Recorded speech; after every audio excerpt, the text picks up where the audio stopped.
CBSE class 12 chemistry हमारा chapter है amines. Amines में हम केमिकल रिएक्शन ऑफ एमीन्स कर रहे हैं, जिसमें पहले हम बेसिक प्रॉपर्टीज़ कर रहे हैं, बेसिक कैरेक्टर ऑफ एमीन्स।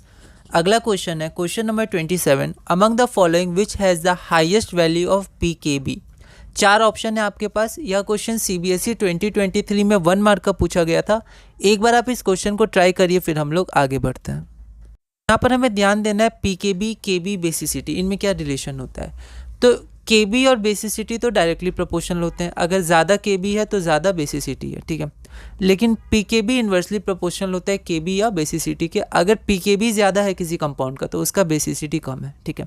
तो यहाँ पर बोला गया हाईएस्ट बेसिसिटी, मतलब बोला गया कौन लीस्ट बेसिक है।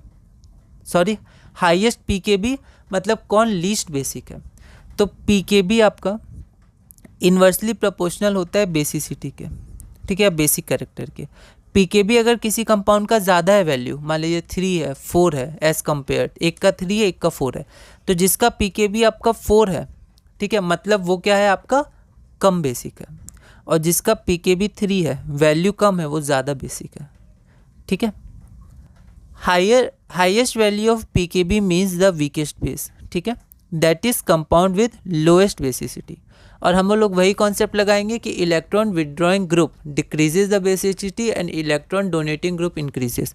तो हमें वीकेस्ट बेस चाहिए, तो हम यहाँ देख सकते हैं कि यहाँ तो इलेक्ट्रॉन डोनेटिंग ग्रुप है तो बेसिसिटी इंक्रीज हो जाएगा, यहाँ पर इलेक्ट्रॉन विदड्रॉइंग ग्रुप है तो बेसिसिटी डिक्रीज होगा, तो ये वीकेस्ट बेस है। तो आपका आंसर हो जाएगा डी।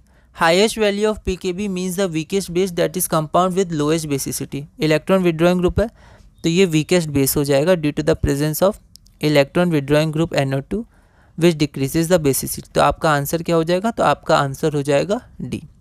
अगला क्वेश्चन है question number 28, arrange the following in increasing order of basic strength, ठीक है।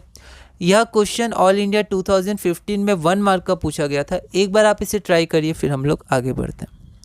तो यहाँ पर देखिए एनिलीन है और पैरा नाइट्रो है, और देखिए ये नाम देखिए एक बार, पैरा टोल्यूडिन, ठीक है। तो ये टोल्यूडिन क्या होता है, तो ये टोलिन अमीन जैसा होता है, मतलब टोलिन तो नहीं होगा क्योंकि मेन कंपाउंड CH3 बेंजीन नहीं है, पर पैरा पे CH3 लगेगा और आपका अमीन होगा, ठीक है। तो इसकी स्पेलिंग भी एक बार आप देख लीजिएगा।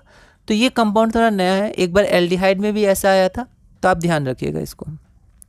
तो ये रहा हमारा एनिलीन, ये रहा पैरा नाइट्रो एनिलीन और पैरा टोल्यूडिन, ठीक है। तो अब हमें बेसिक स्ट्रेंथ चाहिए, तो फिर से वही कॉन्सेप्ट, तीनों एरोमेटिक है तो इलेक्ट्रॉन विदड्रॉइंग ग्रुप आपका बेसिसिटी को डिक्रीज करेगा, इलेक्ट्रॉन डोनेटिंग ग्रुप बेसिसिटी को इंक्रीज करेगा, इलेक्ट्रॉन डेंसिटी बढ़ाएगा।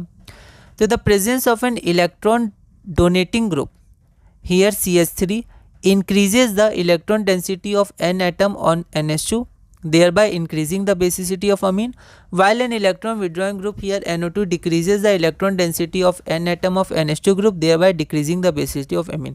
Thus the increasing order of basicity is, सबसे कम कौन है, ये होगा क्योंकि इलेक्ट्रॉन विदड्रॉइंग ग्रुप है, इसमें कुछ नहीं है तो ये इंटरमीडिएट, और इसमें इलेक्ट्रॉन डोनेटिंग ग्रुप है तो ये आपका सबसे ज़्यादा बेसिक होगा, ठीक है। तो ये रहा हमारा अगला क्वेश्चन, क्वेश्चन नंबर 29। यह क्वेश्चन ऑल इंडिया 2014 में 1 मार्क का पूछा गया था। एक बार आप इस क्वेश्चन को ट्राई करिएगा, अगली वीडियो में हम इसे सॉल्व करेंगे।